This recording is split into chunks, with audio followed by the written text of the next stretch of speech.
Essa doutrina, como todos sabem, é uma das mais debatidas, discutidas no meio cristão. Meu objetivo hoje não é entrar nos detalhes da doutrina em si, mas nesse ponto específico, como saber, como ter certeza.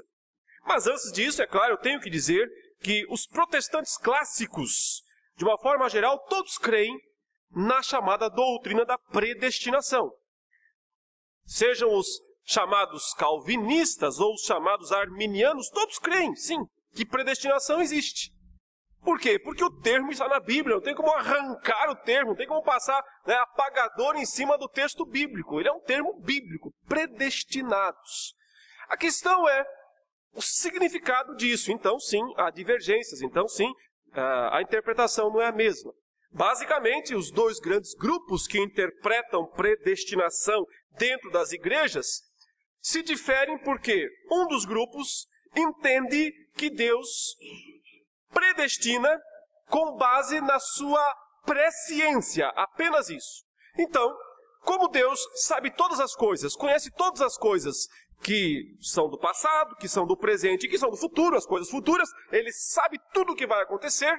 Então, esses dizem, Deus sabe quem são as pessoas que irão se converter. Quando Ele criou o mundo, já sabia.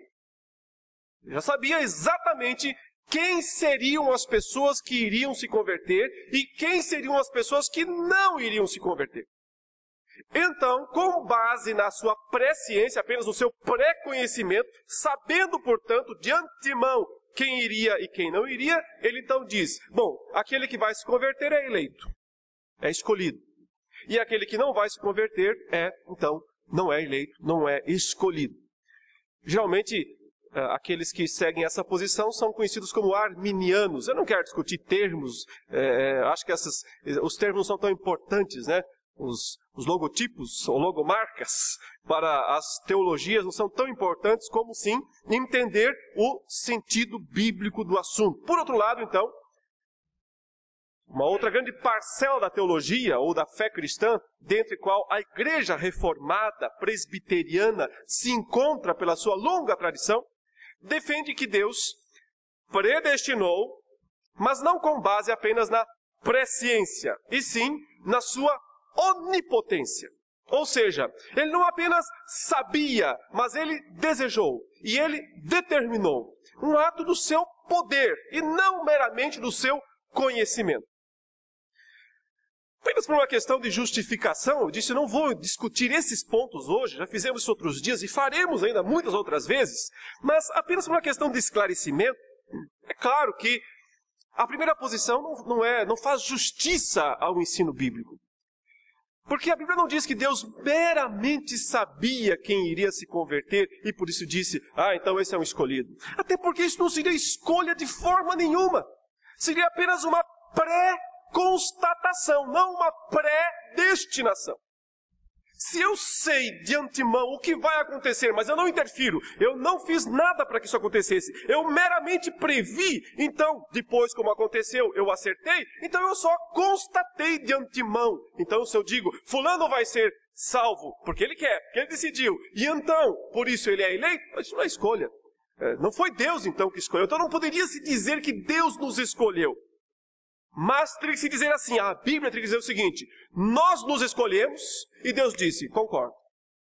Nós nos escolhemos e Deus previu isso anteriormente, está certo, é isso mesmo. Você é um escolhido, você se escolheu. Não é possível dizer que Deus nos escolheu se a única coisa que Deus fez foi ver o futuro, prever o futuro. Por isso que a predestinação com base apenas na presciência, no pré-conhecimento, não é predestinação, não é eleição, é pré-constatação, é ver de antemão, só isso. E esses termos então não poderiam ser usados. A Bíblia não poderia usar esses termos como eleição, predestinação, são fortes demais para uma mera pré-constatação. Bom, mas a questão é que muitas vezes aqueles, e até mesmo entre nós, que têm dúvidas em relação a esta doutrina da eleição, que esse texto menciona, pensam assim, bom, é estranho mesmo que Deus tenha nos escolhido, nos predestinado, porque se Deus fez isso, então nós não precisamos fazer nada. Não é? Se eu sou um escolhido, se eu sou um predestinado e ponto final, então não importa o que eu faço, o que eu deixo de fazer, no final eu vou ser salvo de qualquer modo. E se eu vou ser salvo de qualquer modo, porque foi Deus quem me escolheu e porque não depende nada de mim mesmo, então não entendo, sabe, se eu pecar ou deixar de pecar, se eu orar ou deixar de orar, se eu evangelizar ou deixar de evangelizar, nada disso vai fazer a menor diferença, porque só depende disso, se eu fui escolhido ou se eu não fui escolhido. E como então eu sou um escolhido, eu poderia pensar assim, então eu vou pecar à vontade. Porque aí eu me divirto nos pecados, né? Faço as coisas que eu tenho vontade, eu me divirto nessas coisas e no final eu tenho o melhor dos dois mundos, né? Porque eu tenho o melhor do mundo do pecado e no final o melhor do mundo da salvação, porque eu sou escolhido, sou eleito e Deus vai me salvar de qualquer maneira. Por que que esse raciocínio está errado? E na verdade ele é um raciocínio frontalmente contrário a Deus, a sua palavra, é um raciocínio profano e blasfemo. Porque a Bíblia não se cansa de nos ensinar que eleição precisa ser comprovada. A eleição tem que ser comprovada na prática. Observe, não se trata de comprovar para Deus. Deus sabe todas as coisas. Ele não precisa de nenhuma prova. Trata-se de comprovar para mim mesmo. Porque se eu disser, eu posso fazer o que eu quiser porque eu sou um predestinado, eu posso viver de qualquer modo, da maneira que eu quiser, porque eu sou um eleito, ao dizer isso, eu estou dando uma prova de que eu não sou predestinado, de que eu não sou eleito. Porque eu não estou evidenciando as características de alguém que foi verdadeiramente eleito, escolhido por Deus.